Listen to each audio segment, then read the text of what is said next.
Hello friends, welcome to Gyansthali study point. आज हम लोग फिजिक्स का चैप्टर 3 पढ़ेंगे। चैप्टर 1 पढ़ लिए हैं, यूनिट एंड डायमेंशन। चैप्टर 2 पढ़ लिए हम लोग, स्पीड एंड वेलोसिटी।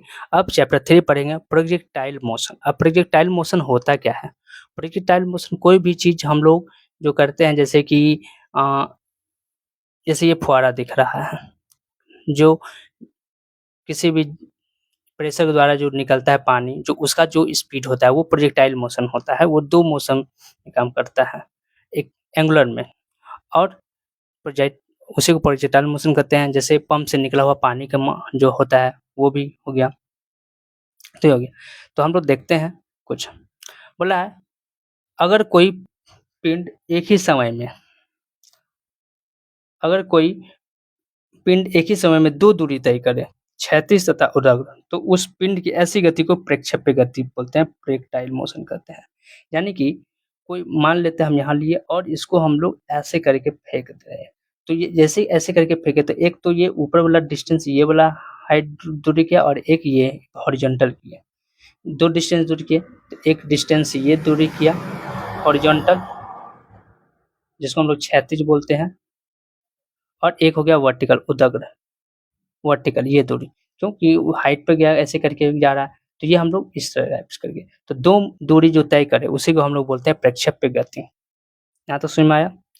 प्रक्षेप्य गति का जो पथ होता है वो कैसा होता है? तो परवलयकार, परवलयकार मतलब स्फेरिकल, इस टाइप से परवलयकार होता है। कैसा होता है? परवलयकार होता है। जैसे एग्जांपल, छक्का मारने पर बॉल की गति, जैसे हम लोग छक्का मारते हैं, क्रिकेट खेले यहाँ हमारे तो ऐसे कर जाता है, कभी भी सीधा जाता है नहीं, ऐसे करके जाता है छक्का। तो छक्का मारने पर बॉल की गति, एग्जांपल से ही आपको क्वेश्चन पूछा जाएगा कि छक्का मारने पर बॉल की गति कौन सा गति होता है? तो प्रक्षेप्य गति होता है। तो पहला। दूसरा बोला जाता है, तो ये हो गया पहला। दूसरा बोला जाता है कि भाला फेंकने पर भाले की गति, जब भी हम भाला फेंकते हैं तो वो भी हम लोग क्या होता है? प्रोजेक्टाइल मोशन पे जाता है। और मिसाइल फेंकने पर मिसाइल की गति, मिसाइल भी होता है जो हम लोग क्या होता है? प्रोजेक्टाइल मोशन पे गति करता है। ये 3 एग्जांपल है जो बहुत ही इंपॉर्टेंट होता है। एग्जाम में आपको यही 3 एग्जांपल से क्वेश्चन पूछ देगा। अब आते हैं कुछ नोट। अगर कोई शिकारी पेड़ पर बैठे किसी बंदर पर गोली चला रहा है और गोली के चलते ही बंदर कूद जाता है, तो संभावना है कि बंदर को गोली लगाए गए स्थान पर लग जाएगी, क्योंकि पहले गोली का पथ सरल रेखीय होगा और फिर गोली का पथ प्रक्षेप्य हो जाएगा। इस कारण मान लो यहाँ पे कोई बंदर, यहाँ पे हम लोग पेड़ है, यहाँ पे हम कोई पेड़ पे खड़ा है यहाँ पे, और यहाँ से हम लोग कोई कोई आदमी है जो बंदूक चला रहा है, ठीक। और यहाँ पे बंदर बंदर है बंदर है यहाँ पे, ठीक ना। अब जैसे ही मारे तो जैसे ही वो कूदा तो प्रक्षाल गति कैसे हो जाएगा? ऐसा हो जाएगा, जैसे ही ये कूदा तो यहाँ पे आके इसको क्या लग जाएगा? गोली लग जाएगा। तो इसलिए बोला जाता है कि कोई भी बंदर जो होता है, वही एग्जांपल है कि अगर कोई शिकारी पेड़ पर बैठे किसी बंदर पर गोली चला रहा है और गोली के चलते ही बंदर कूद जाता है, तो संभावना है कि बंदर को गोली लगाए गए स्थान पर लग जाएगी, क्योंकि पहले पहले गोली का पथ सरल रेखीय होगा और फिर गोली का पथ प्रक्षेप्य हो जाएगा, प्रोजेक्टाइल हो जाएगा। अब देखिए यही 2 डिस्टेंस है, जो एक तरफ हॉरिजॉन्टल, एक तरफ हम लोग को क्या होता है? हॉरिजॉन्टल डिस्टेंस करता है और एक तरफ वर्टिकल इस तरफ, और ये दोनों के बीच के ऐसे करके जाता है फोर्स, यानी कि यहाँ पे कुछ एंगल ऊपर पे जाता है। तो जब वर्टिकल जाता होता है तो होता है एफ साइन थीटा, और जो हॉरिजॉन्टल में होता है तो एफ कॉस थीटा का। ये फॉर्मूला होता है निकालने का, दूरी निकालने का, एंगल निकालने का, ठीक। यहाँ पे देखिए इस टाइप करके, जैसे ये एक इधर है और एक इधर हो गया, तो हम लोग क्या कर रहे हैं? जब भी जाएगा तो ऐसे करके जाएगा, हम लोग ऐसे फेंकेंगे और फिर ऐसे करके मुड़ जाएगा, तो ऐसे करके जाएगा इस टाइप से करके। तो ये हो गया रिजल्टेंट रेंज। तो ये कहाँ से कहाँ तक जाएगा लाके, अगर कोई भी चीज फेंके तो यहाँ से ऐसे कर जाएगा, तो यहाँ से यहाँ तक की दूरी को क्या बोलते हैं हम लोग? रेंज बोलते हैं, प्रास क्या बोलते हैं? आर फॉर रेंज, रेंज बोलते हैं, हिंदी में प्रास बोलते हैं, ठीक है। और ये हो गया प्रक्षेप्य गति, ये हो गया मैक्सिमम हाइट। अब कितना ऊपर तक जाके गया तो इसको बोलते हैं मैक्सिमम हाइट। ये क्या बोलते हैं? ऊंचाई। ऊंचाई यहाँ से यहाँ तक क्या बोलते हैं? इसको ऊंचाई बोलते हैं, ठीक। तो और कितना टाइम लग रहा है जाने में उसमें, तो यहाँ पे ऊंचाई निकालने u sin थीटा या u cos theta, u sin theta बराबर 0, u cos theta not equal to 0 होता है। अब यहाँ पे हम लोग देखते हैं कि जब किसी वस्तु को u वेग से थीटा कोण पर प्रक्षेपित किया जाता है, तो उसके 2 घटक कंपोनेंट होते हैं, कौन-कौन? एक क्षैतिज घटक जिसको u cos थीटा बोलते हैं, एक क्षैतिज होता है एस तरह करके, और एक होता है उदग्र वर्टिकल, यानी कि इसको क्षैतिज को हम लोग बोलते हैं हॉरिजॉन्टल, क्या बोलते हैं? हॉरिजॉन्टल, हॉरिजॉन्टल, उधर को बोलते हैं हम लोग वर्टिकल, वर्टिकल घटक 2 होते हैं। तो हॉरिजॉन्टल के लिए जो होता है हम लोग यूज़ करते हैं u cos थीटा, और वर्टिकल के लिए u sin थीटा, ये दोनों इम्पोर्टेंट हैं। u cos थीटा का मान पूरे प्रक्षेप्य गति में कहीं नहीं बदलता है। u cos थीटा का मान जो होता है वो कहीं भी नहीं बदलता है, यहाँ पे ये डायरेक्शन में कहीं भी मान नहीं बदलेगा सब जगह। लेकिन u sin थीटा का मान पहले घटता है, पहले घटेगा, फिर शून्य होगा, फिर कहीं जाके एक जगह जाके कहीं न कहीं रुक जाएगा। मान लो कोई यहाँ से हम लोग कोई भी चीज़ यहाँ पे फेंके तो पहले घटेगा धीरे-धीरे वेग उसका, फिर कहीं न जाके रुक जाएगा, फिर नीचे आ जाएगा, तो क्या हो जाएगा? शून्य होगा। तो फिर शून्य होता है, फिर धीरे-धीरे बढ़ता है, नीचे आ जाएगा तो बढ़ेगा, ठीक? तो वही हो गया, माना थीटा प्रक्षेप्य कोण हो गया, प्रोजेक्टाइल मोशन हो गया, इसको हम लोग कर लेते हैं। थीटा क्या हो गया? प्रोजेक्टाइल मोशन हो गया। यू हो गया प्रारंभिक वेग, इनिशियल वेलोसिटी, हम लोग स्पीड एंड वेलोसिटी में पढ़ते हैं। जी हो गया गुरुत्वीय त्वरण, जिसको हम लोग बोलते हैं ग्रेविटेशनल एक्सेलरेशन, और टी हो गया टाइम ऑफ एसेंट या डिसेंट, यानी कि उतार या चढ़ाव काल, ये हो गया। और एच हो गया मैक्सिमम हाइट, महत्तम ऊंचाई, एस मैक्सिमम। आर हो गया परास, रेंज, कहाँ से कहाँ तक गया, और टी हो गया उड़ान काल, टाइम ऑफ फ्लाइट, ये हो गया। इतना चीज हम लोग को सबको याद रखना है कि क्या क्या चलता है। फिर से एक बार मेरे साथ पढ़िएगा। थीटा प्रक्षेपण कोण, प्रोजेक्टाइल मोशन, यू प्रारंभिक वेग इनिशियल वेलोसिटी, जी का मान गुरुत्वीय acceleration due to gravity, T जो है उतरान या चढ़ान काल, टाइम ऑफ एसेंट या डिसेंट, एच मैक्सिमम जो है वो महत्तम ऊंचाई, मैक्सिमम हाइट, आर जो रेंज हो गया परास, और T for time of flight यानी उड़ान काल। अब परास क्या होता है? तो क्षैतिज दिशा में, मान लीजिए कोई इधर है, क्षैतिज दिशा में, ये क्षैतिज दिशा में तय की गई दूरी को इधर, अब कोई भी चीज हम लोग फेंके तो ये दूरी, ये डिस्टेंस तो कवर करेगा, ये तो ऊंचाई तो जाएगा, लेकिन ये दूरी भी कवर करेगा। तो क्षैतिज दूरी में तय की गई कुल परास को, जहां से यहाँ तक ऐसे करके जहां तक आएगा, इसी को हम लोग क्या बोलते हैं? परास बोलते हैं, रेंज। तो बताते रेंज। तो रेंज का फॉर्मूला जो होता है u² sin 2 थीटा बटे g, VBI है। इसको हम लोग स्टार मार्क्स दे देते हैं। नेक्स्ट, थीटा का मान हम लोग कितना लेंगे? तो 45 डिग्री लेंगे। थीटा का मान कितना लेंगे? 45 डिग्री होंगे। और मैक्सिमम हाइट हम तुरंत बताए थे कि मैक्सिमम हाइट जो होता है कौन होता है?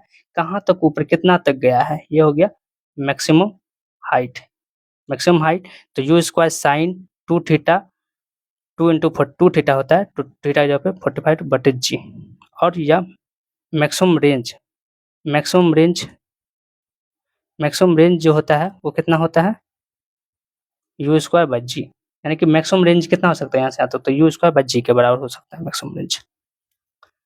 अब हम लोग नेक्स्ट पर, अगर किसी वस्तु को 36 से 45 डिग्री के कोण पर फेंका जाए तो वस्तु 36 से महत्तम दूरी तय करेगी। जितना, यानी कोई बोलेगा दूरी सबसे ज़्यादा दूरी कितने एंगल पर होता है फेंकने के बाद, तो वो 45 डिग्री पे एंगल पे सबसे ज़्यादा दूरी तय करेगा 36 में, हॉरिजॉन्टल में। अब महत्तम ऊंचाई क्या आता है? उदग्र, यानी कि वर्टिकल। महत्तम ऊंचाई क्या होता है? उदग्र, यानी कि वर्टिकल हाइट। मान लेते हैं ये दो चीज है, ये तो ये हो गया महत्तम। यहाँ पे जो मैक्सिमम हाइट जाएगा यहाँ से यहाँ तक, ये वाला जैसे मान लीजिए ऐसे करके प्रोजेक्टाइल मोशन जाएगा, तो ये मैक्सिमम हाइट हो गया। तो ये मैक्सिमम हाइट जो होता है, तो मैक्सिमम हाइट जो होता है u² sin² थीटा बटे 2g का फॉर्मूला होता है। अब उड़ान काल क्या होता है? टाइम ऑफ फ्लाइट, प्रारंभिक बिंदु से अंतिम बिंदु तक जाने में लगा समय। प्रारंभिक बिंदु से अंतिम बिंदु तक जाने में लगा, मान लेते हैं यहाँ से ऐसे करके हम लोग कोई भी चीज को फेंके, तो यहाँ से स्टार्ट किया और यहाँ से यहाँ जाने में जितना समय लगा, टाइम लगा, उसी को बोलते हैं हम लोग टाइम ऑफ फ्लाइट, यानी कि यहाँ से यहाँ तक जाने में जितना टाइम लगा उसी को टाइम ऑफ फ्लाइट बोलते हैं। तो प्रारंभिक बिंदु से अंतिम बिंदु तक, ये हो गया प्रारंभिक बिंदु, ये हो गया अंतिम बिंदु। तो यहाँ तक आने में जितना टाइम लगा उसी को बोलते हैं हम लोग टाइम ऑफ फ्लाइट। फॉर्मूला जो है टाइम फ्लाइट का 2u sin थीटा बटे जी, ये भी इम्पोर्टेंट है। चढ़ान काल या उतरान काल क्या होता है? टाइम ऑफ एसेंट या डिसेंट, चढ़ने या उतरने में लगे समय को चढ़ान या उतरान काल कहते हैं। कोई भी चीज चढ़ा या उतरा, जाने में और उतरने में जितना समय लगा उसी को चढ़ाने और उतार काल कहते हैं। इसका फ़ॉर्मूला जो होता है वो क्या होता है, टाइम ऑफ फ्लाइट का हाफ होता है। ये टाइम ऑफ फ्लाइट का हाफ होता है। ऐसे को फ़ॉर्मूला u sin थीटा बटे g लिखते हैं हम लोग, या t/2 लिखते हैं। हाफ होता है यानी कि 2 से भागा दे देंगे यहाँ पे। t बराबर क्या होता है 2u sin theta by g। अब ये आधा होता है t का, तो ये t जो होता है वो 2u, ये चार्ज होता है वो t/2 का आधा आता है। तो t का मान कितना है 2u sin theta by g, और नीचे 2 से भागा दो तो ये 2 खत्म हो गया, तो आंसर क्या आ जाएगा u sin theta by g। ठीक, क्वेश्चन क्या बोल रहा है ये देखिए।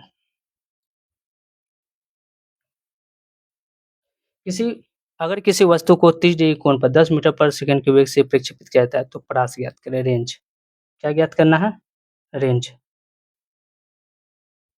तो रेंज का फॉर्मूला क्या होता है, क्या क्या दिया हुआ है गिवन, u बराबर 10 मीटर पर सेकंड प्रारंभिक वेग, थीटा जो दिया है वो 30 डिग्री दिया हुआ है थीटा। क्या निकालना है, रेंज। रेंज, और रेंज का फॉर्मूला क्या होता है, तो रेंज का फॉर्मूला होता है u स्क्वायर साइन 30 डिग्री। अब रेंज कोई भी यहाँ से यहाँ जैसे गया तो यहाँ से यहाँ तक कर दूँ, यहाँ से यहाँ तक कर दूँ रेंज होता है।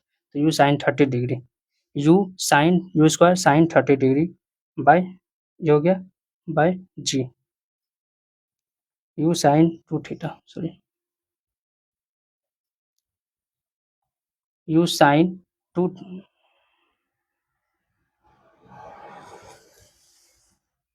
u sine theta 2 theta upon कितना आ जाएगा g u स्क्वायर। अब यहाँ पे हम लोग देख लेंगे तो u कितना हो गया 10, यानी कि 10 का whole square into sine 30 degree 2 into 30 degree, अब बटे जी का मान हम लोग कितना ले लेते हैं 10, तो ये हो जाएगा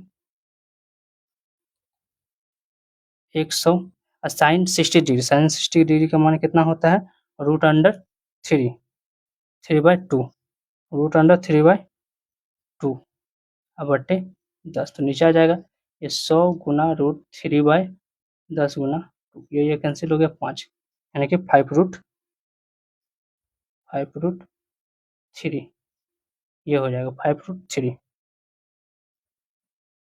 आंसर। नेक्स्ट देखते हैं हम लोग 5√3 है ना, कैची में तो मीटर में रहेगा। नेक्स्ट देखते हैं हम लोग एक कण का प्रास जब 36 से 15 डिग्री पर होता है। एक कण का प्रास यानी क्या क्या चीज दिया हुआ है गिवन, थीटा दिया हुआ है 15 डिग्री और प्रक्षेपित किया जाता है, ठीक ना। तो आर बराबर कितना दिया है रेंज कोण पर, तो 1.5 किलो टू 1.5 किलोमीटर हो जाता है, यानी कि 1.5 किलोमीटर रेंज जाता है। यदि उसे 36 से 45 फेंका जाता, एक्शन मतलब फेंका जाता, तो उस कण का प्रास क्या होता। तो पहले ये हो गया, तो यहाँ से आर बराबर फॉर्मूला क्या होता है U square sine 2 theta upon G. तो यू कितना हो गया, यू एक ये फॉर्मूला, तो u square sine 2 into 15 degree बटे नीचे जी रन देते हैं हम लोग, तो यहाँ पर हो जाएगा आर बराबर यू स्क्वायर साइन 30 का मान कितना होता है, साइन 30 का मान हाफ होता है ना, तो हाफ होता है, तो हाफ यहाँ जी आ जाएगा, हाफ 2 नीचे आ जाएगा। ठीक, तो ये हो जाएगा U square upon 2g are बराबर ये हो जाएगा। अब हमसे क्या पूछा गया है कि यू स्क्वायर बाय 2g बराबर कितना होता है 2r। हम लोग यहाँ से क्या निकाल देंगे u by u u upon u square by 2g upon R, तो यहाँ पे यू स्क्वायर अपॉन जी बराबर क्या हो जाएगा आर, और ये 2 इधर आ जाएगा तो 2r, क्या हो जाएगा 2r, ये हो गया। अब यहाँ से हम लोग क्या निकाल देंगे, रेंज दिया हुआ है ही और थीटा भी दिया हुआ है, तो u square upon g is equal to 2 into range दिया गया तो 1/50, तो ये हो गया 3 किलोमीटर पर सेकेंड। ये हो गया। अब यहाँ से हम लोग थीटा, यदि थीटा 45 डिग्री देता है तो 15 डिग्री के साथ थीटा 45 डिग्री देता, तब रेंज कितना होता? तब रेंज का फॉर्मूला क्या होता है? तब रेंज का formula you square sine 2 theta, यानी 2 थीटा का मान 45 डिग्री बटे जी, जी हो गया। तो यहाँ पर आर बराबर क्या हो जाएगा? यू स्क्वायर साइन 45 का डिग्री का मान कितना आता है? 1 बटे जी, यानी कि आर 45 डिग्री बराबर जो हो जाएगा वो हो जाएगा यू स्क्वायर अपन जी, यानी कि यू स्क्वायर बाई जी जो कितना का मान है? 3 किलोमीटर, 3 किलोमीटर, 3 किलोमीटर के बराबर है, 3 किलोमीटर। तो यही निकालना था, कितना करेगा? 3 किलोमीटर ही करेगा। नेक्स्ट क्वेश्चन है, यदि चढ़ान काल का मान 4 सेकंड है तो महत्तम ऊंचाई ज्ञात करें। मैक्सिमम हाइट बोल रहा है निकालने के लिए। क्या क्या दिया हुआ है? टी बराबर जो होता है वो क्या होता है? बड़ी छोटी का इंटू ये होता है, और छोटे टी बराबर जो होता है वो क्या होता है? यू साइन थीटा अपॉन जी, ये हो गया।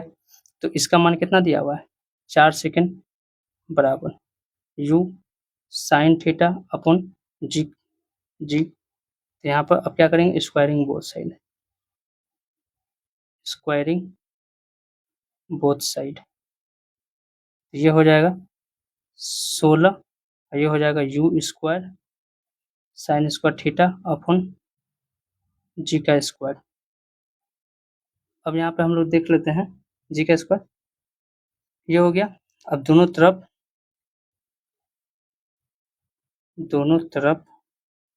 1/2 से गुना करने पर तो ये हो जाएगा 8, और ये हो जाएगा क्या हो जाएगा? एच मैक्सिमम, ये क्या हो जाएगा? H maximum. तो जी स्क्वायर फॉर्मूला हो जाएगा एच मैक्सिमम, यानी कि एच मैक्सिमम बराबर जो हो जाएगा वो हो जाएगा 8g, यानी कि 8 इंटू 9.8g का मान। तो ये हो जाएगा लगभग 70, मल्टीपल करेंगे तो 8.4 मीटर आंसर। तो ये हो गया। तो आज के लिए प्रोजेक्टाइल मोशन इतना ही था, कुछ न्यूमेरिकल था और कुछ एमसीक्यू। न्यूमेरिकल था और ये डेफिनेशन था। बाकी नेक्स्ट क्लास हम लोग लीवर पढ़ेंगे। आज के लिए इतना ही रन देते हैं। यदि आपको क्लास अच्छी लगी हो तो प्लीज़ लाइक और सब्सक्राइब करें, और आगे इसी तरह वीडियो को देखते रहें, और कोई भी एग्ज़ाम के लिए बहुत ही बेनिफिट होगा, और ज़्यादातर ये रेलवे के एग्ज़ाम के लिए। Thank you.